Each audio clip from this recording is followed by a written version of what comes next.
Como pode uma empresa que fabrica cigarro ter uma pontuação ESG maior do que, por exemplo, a Tesla, que fabrica automóveis elétricos, painéis solares, esse tipo de coisa? Será que o ESG é uma grande piada? É sobre isso que a gente vai conversar no vídeo de hoje. Até o final do vídeo nós vamos responder essa pergunta. O ESG é uma piada ou não é? Se você ainda não me conhece, eu sou o Enéas e esse é o canal Valoriza.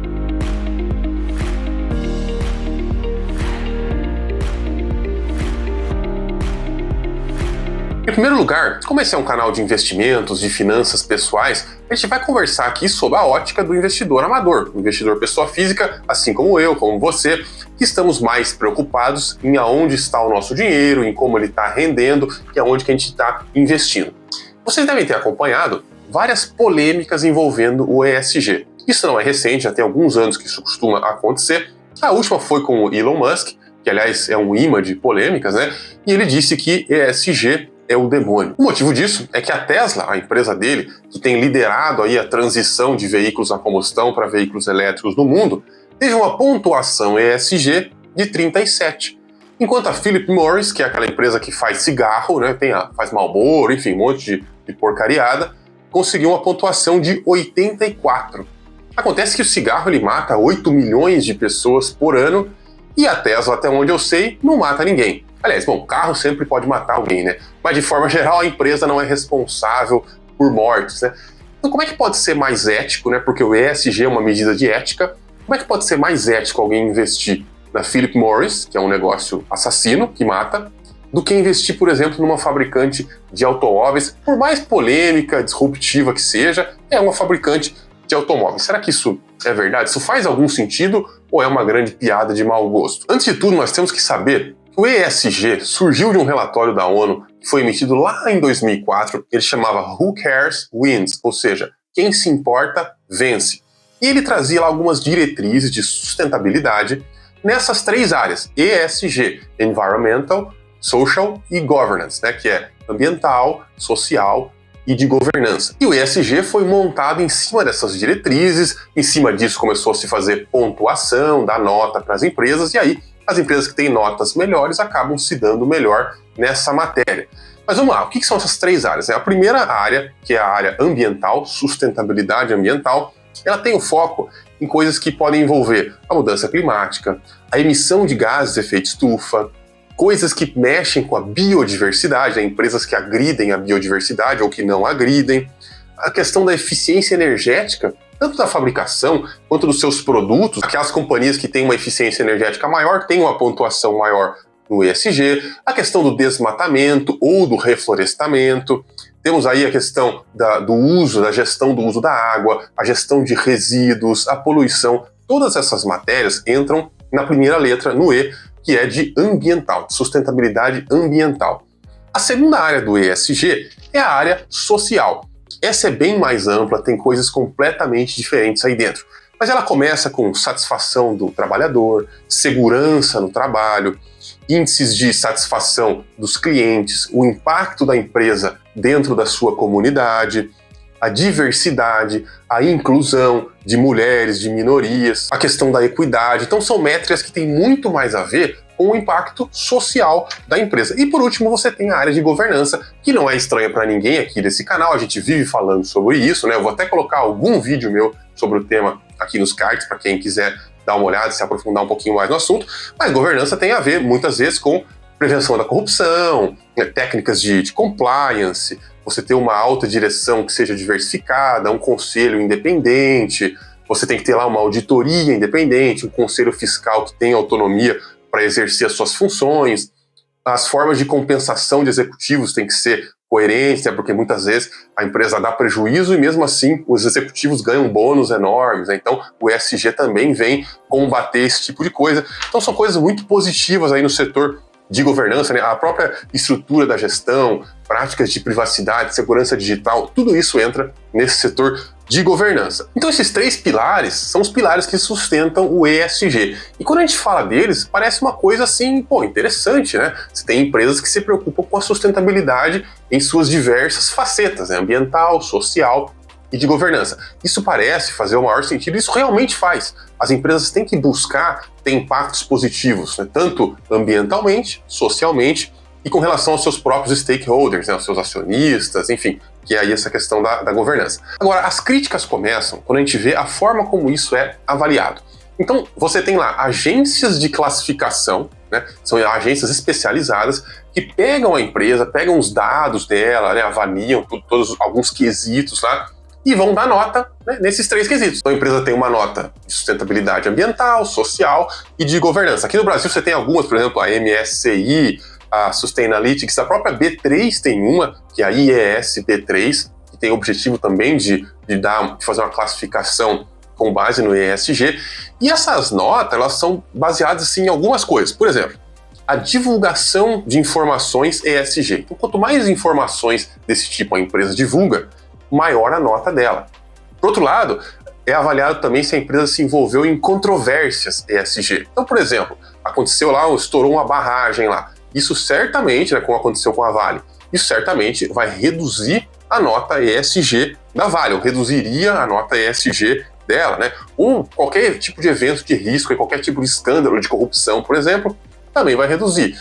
Além disso, é avaliado se a empresa tem uma forte supervisão de gestão e compreensão dos riscos e oportunidades ESG. O que isso significa? Qual é que é o envolvimento da alta gestão dentro das diretrizes ESG? A empresa é uma empresa preocupada com ESG, ela demonstra essa preocupação, ela tem lá a alta direção envolvida, né, em melhorar o seu score, sua pontuação. Qual é que é o comprometimento da empresa no ESG? E outra coisa que é avaliada é se a empresa tem um sistema de monitoramento ESG, que aliás é uma coisa muito útil, né, porque as coisas funcionam se alguém monitora. Então, se a empresa deixa ela largado, simplesmente o negócio não funciona. Mas acho que vocês já perceberam aí um grande problema. Como é que você avalia uma empresa com base nas informações que ela divulga, com base na preocupação da alta gestão? Isso parece um pouco subjetivo, né? E se você achou isso, você está certo. Essa é uma crítica real ao ESG. É tudo muito subjetivo e, via de regra, quem grita mais leva. Se uma empresa se demonstra preocupação, fala de ESG, faz conferências ESG, e aí põe na apresentação lá para os investidores coisas ESG, ela acaba tendo uma pontuação melhor, mesmo que na real ela não esteja fazendo nada disso. E a gente vê nascer uma figura que é da empresa vilã ativista. Ela é vilã, ela faz coisas ruins, ela derruba árvore, ela polui rio, ela, né, enfim, joga petróleo pro mar, ela faz um monte de coisa errada. Mas ela é ativista. Ela tá do lado certo da luta. Isso é uma coisa que é simplesmente assim, inútil, né? Por que adianta uma empresa falar, defender, e na própria casa dela ela não faz nada disso? Não adianta nada, mas essas empresas conseguem ter uma pontuação boa no ESG do jeito que ele é avaliado hoje. Então o que acontece? Toda essa filosofia do ESG que é legal, que é interessante, ela acabou sendo tomada por um certo ativismo corporativo. As pessoas mais ativistas, que mais aparecem ou que dão mais oportunidade para o pessoal mais ativista, acaba tendo mais vantagem, acaba tendo mais reconhecimento. Esse é o primeiro grande problema. Por causa da subjetividade, você acaba não tendo uma avaliação que realmente representa as práticas daquela empresa. Você está vendo o que a empresa prega, o que a empresa fala, e muitas vezes não está vendo o que a empresa faz. Pelo menos essa é uma crítica muito válida ao ESG. Mas tem mais, né? Por causa disso, muitas empresas acabam recorrendo ao que a gente chama de greenwashing, né? Ou lavagem verde, eu não sei se tem essa tradução para o português, mas isso é como se fosse assim, um marketing verde. Ela pega coisas que não são verdes, né? Usando aqui mais o exemplo ambiental, e vende aquilo ali como se fosse verde. Um exemplo muito legal disso, e a Volkswagen se superou nessa, é uma imagem que eu vou procurar e vou colocar aqui para vocês, que é de um Golf que está escrito assim, Clean Diesel, quer dizer, diesel limpo. Qualquer criança de 5 anos de idade sabe que não existe diesel limpo. Diesel é sujo. Diesel joga monóxido de carbono, diesel é uma porcaria. Pode até ser que a Volkswagen desenvolveu alguma tecnologia que torne o diesel menos sujo. Agora, diesel limpo, pelo amor de Deus, né, gente? E esse é um grande exemplo do greenwashing. Você simplesmente coloca um rótulo verde num produto que evidentemente não é verde, não é amigo do meio ambiente. Mas isso pode acontecer de outras formas. Por exemplo, você tem uma fábrica que monta lâmpadas de LED de última geração muito eficientes, muito mesmo, economizam muita energia. Só que a fábrica é poluente. Aí você vai ver nos materiais de campanha, no marketing da empresa, só fala das lâmpadas muito eficientes, que vão poupar energia, que vão poupar carbono e não sei o quê. mas ninguém fala sobre a fábrica ser poluente. Esse é um outro exemplo de greenwashing, né? Mas enfim, pode ter, por exemplo, cigarro orgânico. Aí você foca no orgânico e esquece do cigarro. Então, o greenwashing é quando uma empresa pega uma coisa que evidentemente não é verde e se transforma em verde. Você tem também o purple washing, que é analogamente a mesma coisa, né? Lavagem roxa, mas aí voltado para o percentual de mulheres na empresa. Então você enche de mulheres no marketing da empresa, nas apresentações, nas relações, né, nas relações públicas, relações com investidores, cheio de mulher. Mas a empresa é dominada por homem e mulher não tem oportunidade nenhuma. Isso pode acontecer, isso é o chamado purple washing. Sabe onde isso acontece bastante? Nos governos. Qualquer governo, você pode observar isso é uma tristeza, isso é uma pena, mas você pode observar que isso acaba acontecendo. A maioria dos ministros, a maioria dos secretários de Estado, geralmente são homens. E aí, para não ficar feio, para não ficar só homem, os caras pegam umas secretarias que ninguém quer e dão para algumas mulheres. Isso é extremamente triste, mas isso acontece em vários governos, de todos os lados. E assim, pelo amor de Deus, gente, quem vier defender político aqui nos comentários vai ser bloqueado para sempre do canal. Aqui não tem lugar política, todos os políticos são nossos inimigos pessoais, todos os governos são nossos inimigos pessoais. Mas você pode ver que o governo é campeão de purple washing, né? Aí vai lá e cria lá um Ministério de Igualdade, e aí coloca uma mulher. Cria lá um Ministério das Mulheres, aí põe uma mulher. Né? Ou outros ministérios de baixo orçamento, né? Ministério do Turismo, aí põe uma mulher lá. Eu não acho isso legal, mas isso, infelizmente, acontece. E é uma forma, assim, de você enganar o ESG, né? Não, aqui a gente tem diversidade, olha só, tem várias mulheres aqui. Isso acontece nas empresas também, tá, gente? Cria lá uma diretoria de pouca importância só para preencher a cota. E tem até uma variante lá, o pink washing, né? Que é a lavagem rosa, que é quando o pessoal... Enfim, acho que o pessoal não cansa de inventar termos, né, que não significam muita coisa, mas é quando a pessoa faz isso com a comunidade LGBT. O cara vai lá, coloca um LGBT, ou né, faz uma propaganda com LGBT, mas não se sabe se a empresa é ou não, né, favorável ou amistosa ao público LGBT. A gente teve um caso recente onde a Budweiser fez uma propaganda com uma trans, e daí isso acabou tendo uma repercussão negativa lá nos Estados Unidos, e aí boicotaram a marca, caiu as vendas, tiveram que demitir o pessoal do marketing lá, enfim. Agora, isso pode ser, eu não estou dizendo que é, tá? Porque eu não conheço a Budweiser, mas pode ser um pinkwashing. Você coloca lá uma trans para fazer a propaganda para você, mas não necessariamente você tem trans trabalhando na empresa. Né? Você tem lá uma pessoa que recebeu um cachê, e quem recebe o cachê faz o que é pago para fazer mesmo, né? Faz propaganda e tal.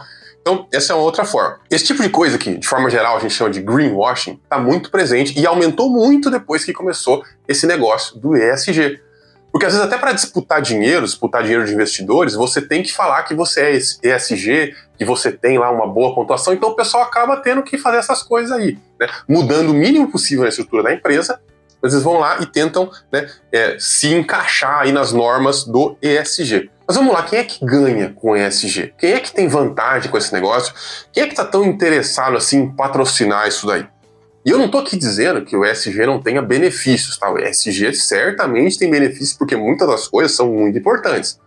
Mas geralmente, não vamos ser inocentes, né? Sempre quando tem uma nova filosofia, uma nova metodologia, você tem um sponsor, você tem um patrocinador que está interessado porque ele vai ganhar mais com aquilo.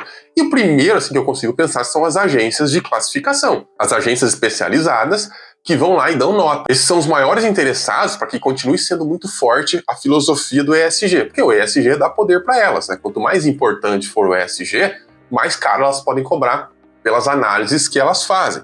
Além disso, quem que ganha? Os ativistas das mais diversas áreas, seja social, seja ambiental, seja de governança. Querendo ou não, o ESG botou esse pessoal no holofote.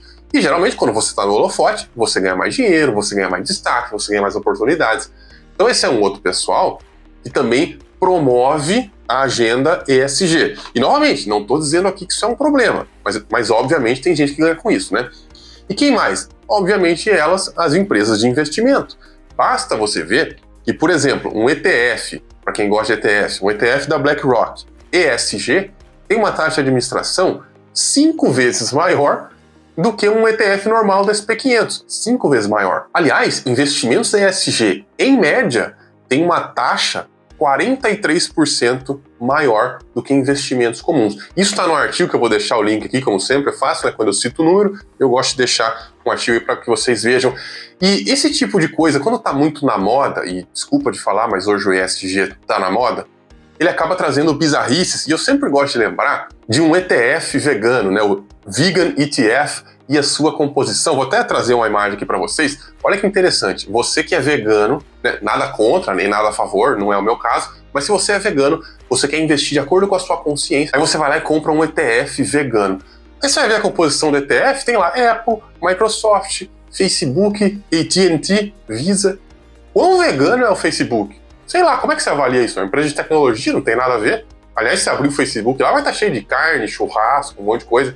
Mas enfim, é isso que está lá no ETF vegano. Então, de forma geral, como investidor, não costuma ser um bom negócio você ir atrás dessas suas convicções, porque acaba que a gente faz maus investimentos. Sempre quando a gente investe em alguma coisa que está na crista da onda, que está na moda, é muito comum a gente cometer erros. E, aliás, vamos caminhando aqui para a conclusão desse vídeo, que é o seguinte: o ESG é importante. Sustentabilidade ambiental, social e principalmente de governança é muito importante para nós investidores. A gente não quer investir em uma empresa que fica tomando multa porque desmatou, que fica tomando multa porque poluiu, ou porque tratou de forma errada, com preconceito, os seus funcionários, ou que teve fraude contábil. Ninguém quer isso, vocês sabem como é que isso é traumático. Mas, por outro lado, o ESG precisa de muitas melhorias no método. A gente não ficar vendo essas coisas bizarras, como a gente viu agora, uma empresa que é praticamente assassina, né, que faz um produto que mata as pessoas, está com uma pontuação de 84 pontos. Como pode isso? Na frente de um monte de outra empresa, não é só a Tesla, não. A Tesla teve uma pontuação de 37, mas tem muita empresa que perdeu uma empresa que fabrica droga, que fabrica cigarro. Isso é um absurdo. Então, a forma como é avaliado hoje tem que ser revista, claro. Mas isso é uma coisa que não é pra gente, né? Não é eu que vou rever isso daí. E se você não trabalha na alta direção de alguma empresa, você também não vai ser a pessoa que vai rever isso. De forma geral, para nós investidores, a conclusão é: nós não devemos misturar as coisas. Quando eu invisto, eu tento ser o melhor investidor que eu consigo. Isso é, comprando ativos que me deem retorno, que lá no longo prazo vão me enriquecer, vão aumentar, multiplicar o meu patrimônio. Quando eu quero fazer ativismo, eu não tenho nada contra quem é ativista. Eu sou uma pessoa que particularmente não tomo partido por muitas coisas, porque eu gosto de escolher ali as batalhas, mas se você é ativista, na hora que você vai lá batalhar pelas mudanças que você acredita serem necessárias, ali você seja o melhor ativista. Mas na hora de investir, é melhor ser o melhor investidor. Quando a gente mistura as duas coisas, a gente tem uma forte tendência de fazer muito mal as duas coisas. Até porque o fato de você ser acionista da Vale, por exemplo, não faria a menor diferença nos acidentes com barragens que a gente teve aqui no Brasil alguns anos atrás. Não faria a menor diferença. Talvez faria uma diferença para você. Então, claro, não vai fazer coisas que vão te deixar de consciência pesada e tristes e tal. Não é isso, né? O investimento é para te dar paz, não para tirar a paz. Mas, de forma geral, seja o melhor investidor que você consegue ser. E na hora de ser ativista, na hora de ajudar o próximo, aí você seja a melhor pessoa que você consegue ser. É isso, essa é a minha opinião, é isso que eu faço para mim. Você precisa decidir o que é melhor para você. E, aliás, isso eu queria perguntar, né? Qual é que é a opinião de vocês? Vocês investem independente do negócio da empresa? Ah, eu sou um pacifista, mas eu compro ações de uma empresa que faz arma. Ah, eu sou um vegano, mas eu tenho ações de empresa de carne. Ou não? Vocês investem de acordo com as suas convicções? Como é que tem sido isso para vocês? Deixa aqui nos comentários para a gente poder continuar essa conversa. Se você gostou desse assunto, comenta aí também para eu saber que a gente volta a conversar sobre isso de novo mais para frente. A gente volta semana que vem com outro vídeo. Até lá!